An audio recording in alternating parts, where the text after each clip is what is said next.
எப்படியும் ஜெயிக்கணும் கன்ஃபார்ம் தெரியும். ஆஸ்திரேலியா மேட்ச் வேற, எப்போதுமே அவனை தான் கப் அடிச்சுட்டே இருக்கானோ. இந்த தடவை நம்ம இந்தியா அடிக்கணும் எதிர்பார்த்தா அதே மாதிரி இந்தியா அடிச்சிச்சு. அது விராட் கோலி சேசிங் பயங்கரமா இருந்துச்சு. நான் எதிர்பார்த்த சதம் போடன்னு எதிர்பார்த்தேன், ஆனால் போட முடியல. இருந்தாலும் கொஞ்சம் வருத்தம் தான். இருந்தாலும் எல்லாம் ரோஹித் சர்மாவும் அடிப்பான்னு பார்த்தா அவனும் அடிக்கல. எப்போது மேட்ச் எல்லா மேட்சும் அப்படி விட்டுறான். ஆனால் கோலி நான் நம்பினேன், அதே மாதிரியே அடிச்சிட்டாப்புல, ஜெயிச்சிட்டாப்புல. முடிஞ்சிச்சு மேட்ச், மஜாவா இருந்துச்சு மேட்ச். ரொம்ப பிடிச்சிருந்த மேட்ச். பசங்க எல்லாம் இந்திக்காரங்க எல்லாம் சேர்ந்து தான் பார்த்தவங்க. பயங்கரமா இருந்துச்சு மேட்ச். எக்ஸ்பெக்ட் பண்ணது எப்படின்னா, நம்ம விராட் கோலி மட்டும் சதம் அடிச்சு இன்னும் பயங்கரமா அடிப்பான்னு எதிர்பார்த்தேன். லாஸ்ட் வரைக்கும் இருப்பான்னு நினைச்சேன், ஆனா இல்ல. ஹர்திக் பாண்டியாவும் நல்லா அடிச்சான், பயங்கரமா வந்து ஜெய்சிங் கொடுத்து எல்லாம் பயங்கரமா இருந்துச்சு. ஆஸ்திரேலியாவுக்கு நம்ம கண்டிப்பா ஆஸ்திரேலியா ஜெயிக்க விடக்கூடாது. எப்படி இந்தியா ஜெயிச்சது எனக்கு ரொம்ப புரியல. கண்டிப்பா தல, எப்போதுமே இந்தியா தான் தல, இந்தியா தான் கண்டிப்பா ஜெயிக்கும். விராட் கோலி இருக்கிற வரைக்கும் இந்த பிரச்சனை இல்ல, விராட் கோலி தான் நம்மளுக்கு எப்போதுமே கண்டிப்பா ஜெயிப்பாரு. நான் மும்ரா கொஞ்சம் இப்போ இந்த தடவை கொஞ்சம் இஷ்யூ ஆயிடுச்சுன்னு சொல்லிட்டு உக்காண்டாப்ல பவுலிங்ல. அவரு இருந்தா என்ன பக்காவா இருக்கும். அவதான் தல. நீங்க சொல்லுங்க.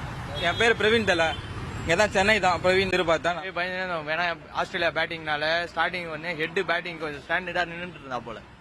10 பார்த்தா 30 ரன்ல அருமையான விக்கெட்டு, தரமா ஸ்பின்னர் காலி ஆயிட்டா போல. அதுக்கப்புறம் ஸ்மித் ஸ்டாண்டிங் கொடுத்து எதிர்பார்க்கவே இல்லைண்ணா. ஸ்மித் பாத்தீங்கன்னா சரியான ஸ்கோரிங்ல ஸ்டாண்டிங் லெவல்ல போயிட்டா போல. அதுக்கப்புறம் பட்டு நம்ம ஸ்பின்னர்ஸ் வருண் சக்கரவர்த்தி, ஷமிலாம் தரமா போட்டா போல பாலிங்லாம். இவரு பாத்தீங்கன்னா ஜடேஜாலாம் அதுக்கு மேல, ஜடேஜாலாம் தரமா போட்டா. அதுக்கப்புறம் செகண்ட் ஹாஃப்ல தான் மேட்ச் ஜெயிச்சிங்க.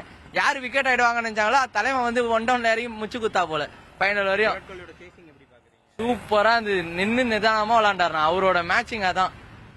அழகா விக்கெட் ஆனாலும் சரி, ஸ்டாண்டிங் லெவல்ல நின்று மேட்ச் சூப்பரா எடுத்துட்டு போனா போல. அவர் எடுத்துட்டு போலனா மேட்ச் இழுத்து மூடிட்டு இருப்பாங்க. பயங்கர இன்ட்ரெஸ்டிங். ஆனா ஸ்கோர் கம்மி தான். இந்தியா ஸ்கோரிங் பார்த்தோன்னே எதிர்பார்த்தேன். 244 260 கிட்ட சம்திங் அவ்வளவுதான் இருந்தது. அது நான் 300 மேல போய் தான் கொஞ்சம் டஃபா போயிட்டு இருக்கோம் மேட்ச். 260 இருந்ததுனாலதான் நம்மளுக்கு ஃபுல் அண்ட் ஃபுல்லா 100% இந்தியா தான் ஜெயிச்சிடணும்னு தெரிஞ்சு. ஏன்னா பேட்டிங் லெவல் சூப்பரா இருக்குண்ணா. இந்தியாவில் பொறுத்தவரை ஓப்பனிங் ரோஹித், கில்லு நல்லா ஃபார்ம்ல இருப்பாரு நினைச்சேன். இவ்வளவு மேட்ச் ஆடிட்டு வரும்போது நல்லா ஃபார்ம்ல இருந்தாரு நினைச்சேன். கடைசியில பார்த்தா மனுஷன் இந்த மாதிரி சொதப்பிடா போல. ஆனா யார் ஃபார்ம் அவுட் இருக்கிறா போல அவரு வந்து அடிச்சு கொடுத்துட்டு போனாரு. கோலியை சொல்றேன், தரமா அடிக்கிறா போல. டஃபா போச்சு. லாஸ்டா ஹார்திக் பாண்டியா வந்து 3 6 அடிச்சாப்புல ஈஸியா வின் பண்ணிட்டாங்க.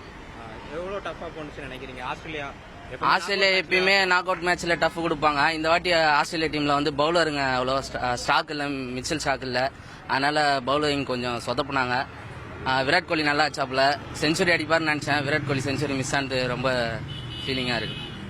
இந்த டஃப்பான டீம் ஆஸ்திரேலியாங்கிறப்போ செமிஃபைனல் ஆஸ்திரேலியா வின் பண்ணிட்டாங்க, ஃபைனல்ஸ் போயிருக்காங்க.